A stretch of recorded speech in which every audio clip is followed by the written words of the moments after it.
What's going on, guys? Ryan here, and today we're back in the car for another video, and we're going to be talking about how I spent only like $1,200 on my honeymoon. The first thing I need to get to first to let you know that the previous video in the wedding series was talking about our wedding and how we only spent about $3,000. So go check that out if you're interested. So when you're thinking about going on a honeymoon, you need to plan,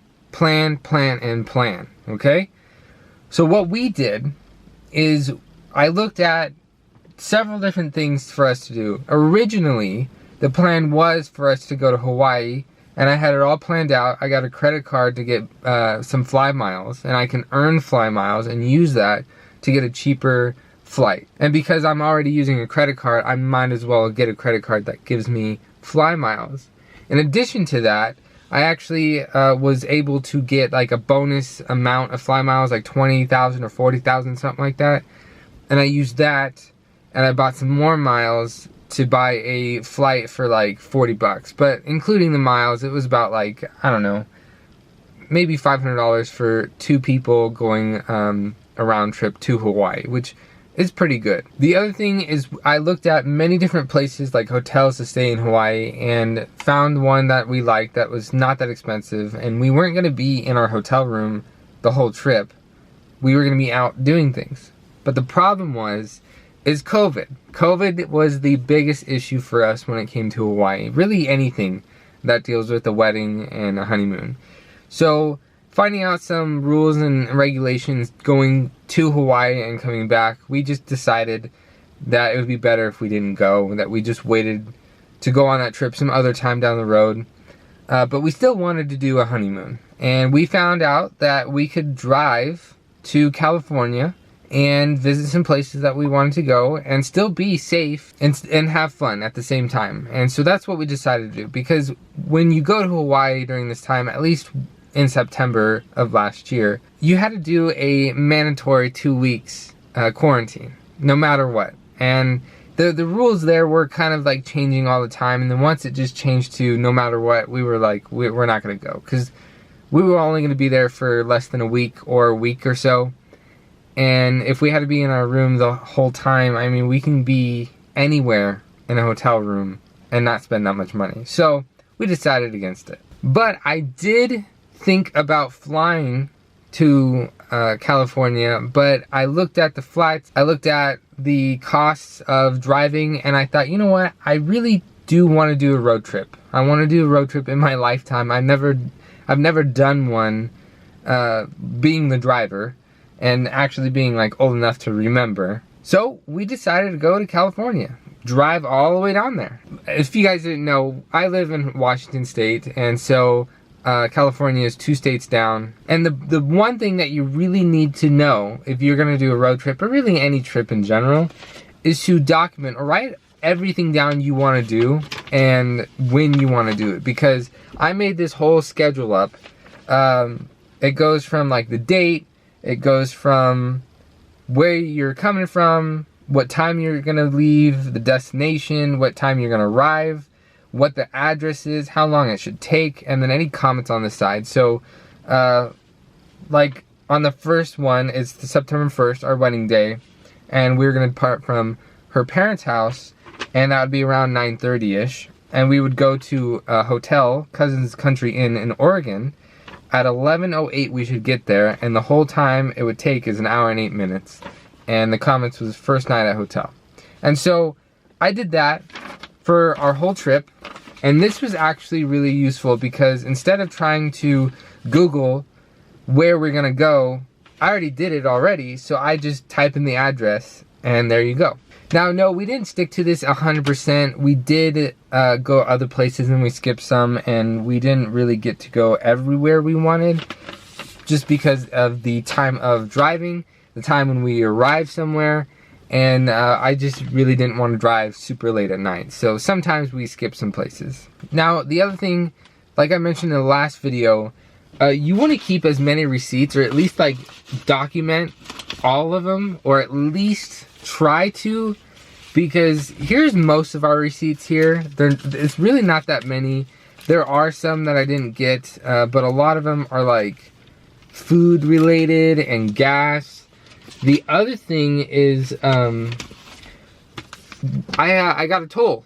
I had to pay a toll. And actually, the Golden Gate Bridge, we drove over it at night, which was actually really cool and fun. And it was actually only $8.70 to go over. Now, that $8.70 actually saved us an hour, because if we weren't going to go over the Golden Gate Bridge, we would have to go around and take a whole nother hour to get to where we wanted to go. And we decided, you know what? The amount of gas and time it would take to go that extra hour, I mean, $8.70 is so worth it. Plus, it's the Golden Gate Bridge, and even though it's at late at night, it's all lit up. It's pretty. You can see the ocean, and there's not that many cars on it. So that was our biggest thing that we wanted to do. And now I knew about the toll when I was going to it. I didn't know how much it was, but I guessed around $7. And I don't remember if there was a sign that said like this is how much the toll would be on this kind of car or vehicle. But I guess around $7, and I got it in the mail, I think a couple weeks later. I think actually like a week and a half after we came back from our trip. So it was I thought at first we were golden, we wouldn't have to pay this, but it showed up in the mail. It actually showed at my dad's apartment, I guess because for some reason my license plate is connected to his apartment number. But either way, we still got it. We paid for it. That was fine. That's not that expensive. But like I said, you want to document everything. And that's kind of what I did here. I'll try to go through it pretty quickly, just so this video is not too long, and try to explain how we save some money, or how you can possibly save some money. So first off, with gas. Like I mentioned earlier, you could fly, but I decided that it would be cheaper to drive, especially because if we fly down there, we would either have to walk or rent a car or do Uber or Lyft or some sort of vehicle, transportation thing, whatever. So with my car, I get really good gas mileage, and the average I got was 29.86 miles per gallon. The range that I saw was around 27 to 32 and a half, and I think that's really good.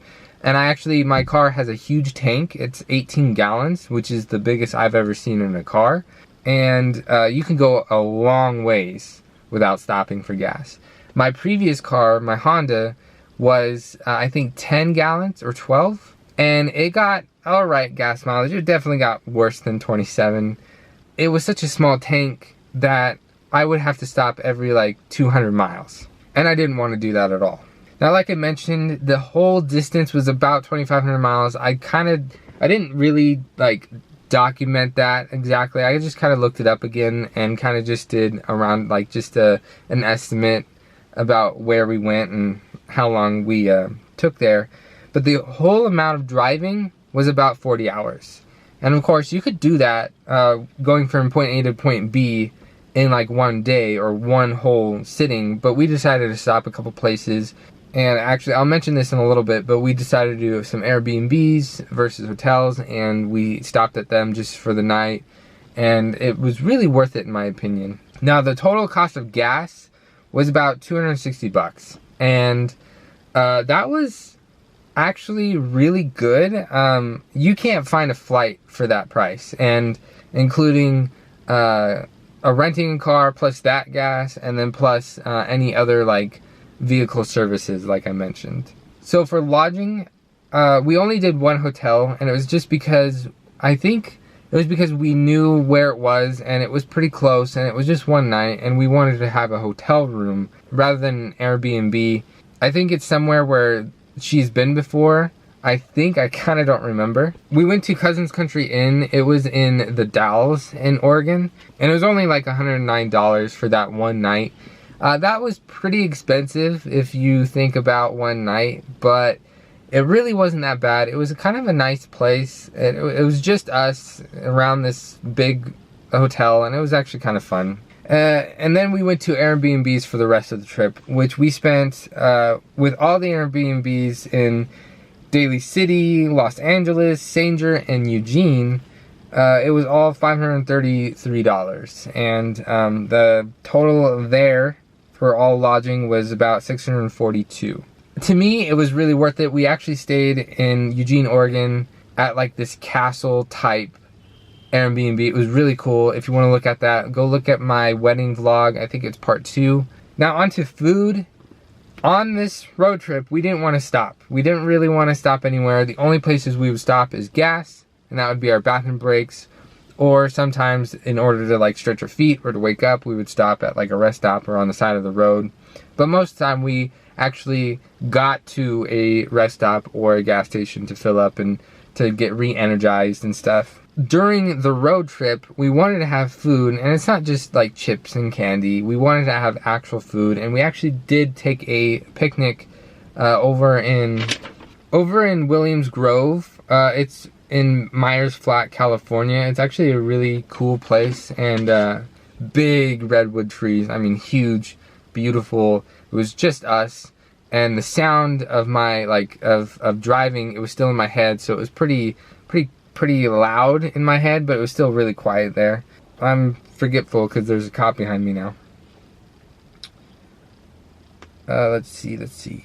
And we want to take a picnic, so we decided against like taking a bunch of chips and candy and stuff, that we went to like grocery stores, and we actually brought food with us in some coolers. And instead of actually like stopping somewhere and eating at a fast food restaurant or just a restaurant in general, plus COVID, you can't really do that. It was always takeout, and we didn't know where to go, and we didn't really want to see people anyways. So we got our own food. We got some like sandwich stuff. We got a dip.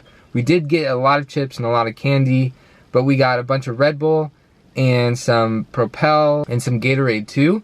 All of that was about $155, which for like a week is a little much, but we actually had like some leftover stuff, and so we kind of kept it for longer than a week. But just food in general for a week is a little expensive, so we could have saved a lot of money if we got like off-brand chips, or we didn't get as many chips, or we didn't get the Red Bull or the Powerade or whatever.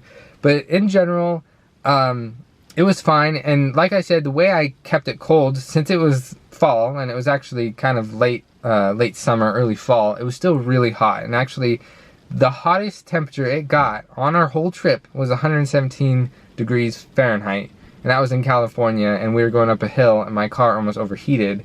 But I can tell you, my old car, my Honda, definitely wouldn't be able to go through that.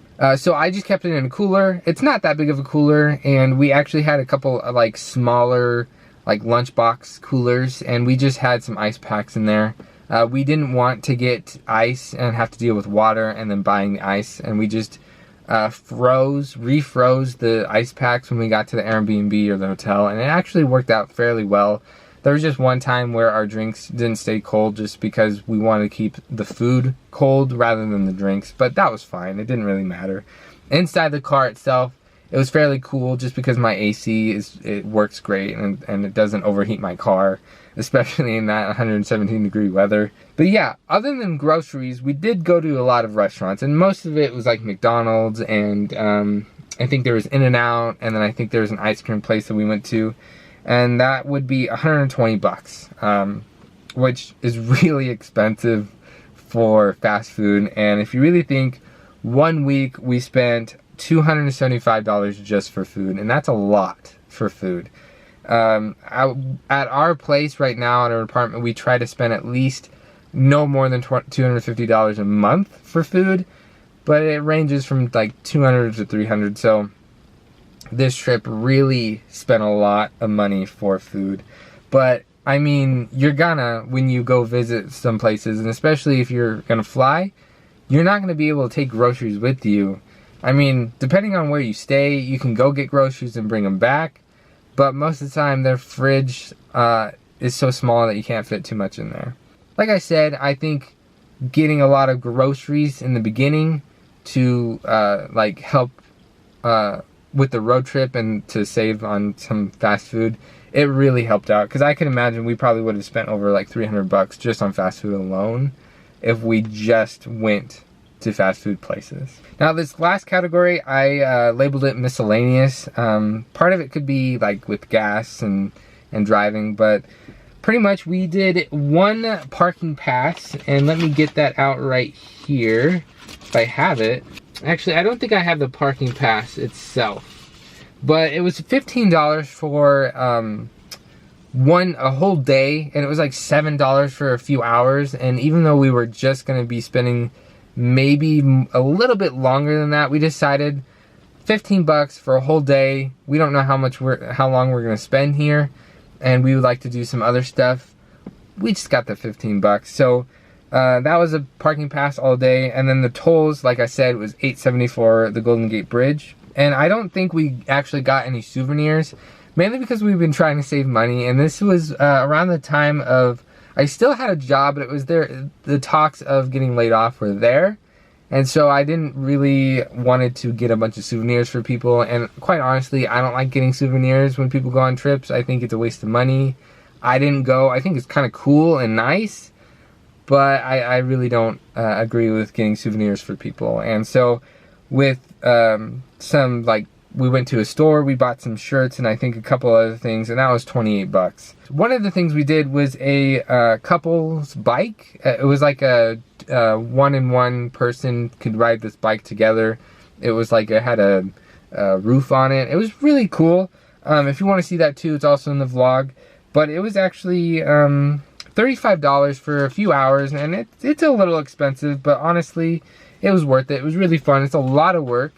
So I would suggest if you have like a bigger family, or just take 2 separate bikes. They did have that there, but if you have at least 4 people or even 3 people in your party that you're like hanging out with, do the 2 and 2, like the 4-person bike situation, because the more people that you have, the better it'll be. The less work you'll have to do. But the fact that both of our weight was on one thing, and it was still kind of tough to pedal at the same time, and it was fun though. We went to go see a couple cool things there, but it was fun, and I would highly recommend that if you went to San Francisco. Now, public transport, I do have to mention that we did do one, like, I think it's, I don't know if it's Amtrak or some sort of public transport. It was only $7.50 for both of us, and there was some guy that like went through and said at the same place we were at, that said it was free, and we didn't really want to believe him and trust him because we were out of town. We had no idea, and it kind of seemed like it was, but a couple people did scan their like little cards that they have, so I really didn't know, and we only spent like $7.50 on it, so to me it wasn't that big of a deal. And we just decided that, like, hey, you know what? It helps out the public transport here. We don't even live here, so we're using it. We don't want to walk all that way, and we don't want to drive and spend money on a parking pass. We'd rather spend $7.50 on public transport. But we stayed away from people, and there was, I think there was only 1 or 2 people on it that didn't have a mask on, and there wasn't many people on the public transport in general. But we did go to the beach, and that was fun. We stayed away from a bunch of people. There were like two like parties, not parties I should say, but 2 groups of people, either like a couple or 3 or 4 people that were near us, but they kind of stayed away. And we would wear a mask once we got back to our part. But in the water, it was really fun. We stayed away from everyone, and it was a fun trip. We really enjoyed it. But to total all the miscellaneous charges up, it was $94, and total everything together, it was $1,270. And I do have to mention, we had like a little, I got a card from one of my coworkers at the time, and she gave us $25, and that was actually used, I think, on fast food. So if you want to, you can add $25 into that. And like I said, I didn't know if I forgot any receipts or that I forgot to look at them or misplaced them. So this varies. Maybe add or take away about $250 maybe. I don't know. It really depends on how well you keep track of your receipts, or just how well I kept track of my receipts. But in general, we only spent about $1,200 on our whole honeymoon, and it was worth it, let me tell you. And I think in general, for the whole wedding, the ceremony, and the honeymoon, we spent about $4,500, which is really good for a whole wedding. We didn't have a reception.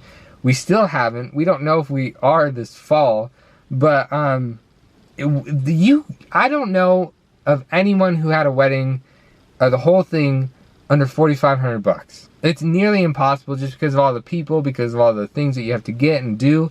But because we didn't have that many people, because we cheaped out and did a lot of things DIY or got really good sales, like our rings or like suits and outfits, and the fact that we didn't really fly anywhere and go someplace crazy like Hawaii, we saved a lot of money.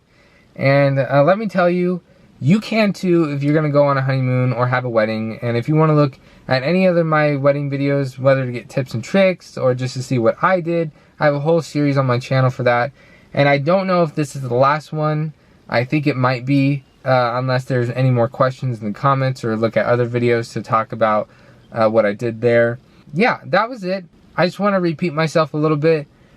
Document, document, document. I'm talking about plan it out, write it all out, and keep track of your charges and things that you're going to do and want to do and where you're going, what you did, because it's really important if you want to keep track on your budget or just in general to know how much you spent. And I think that's a really good idea. But anyways, I think that'll be it for today's video. If you liked it, be sure to smack the like button as hard as you can. If you haven't already, please subscribe to my YouTube channel. It'll help me a lot. And I'll see you guys all next time. Brrr.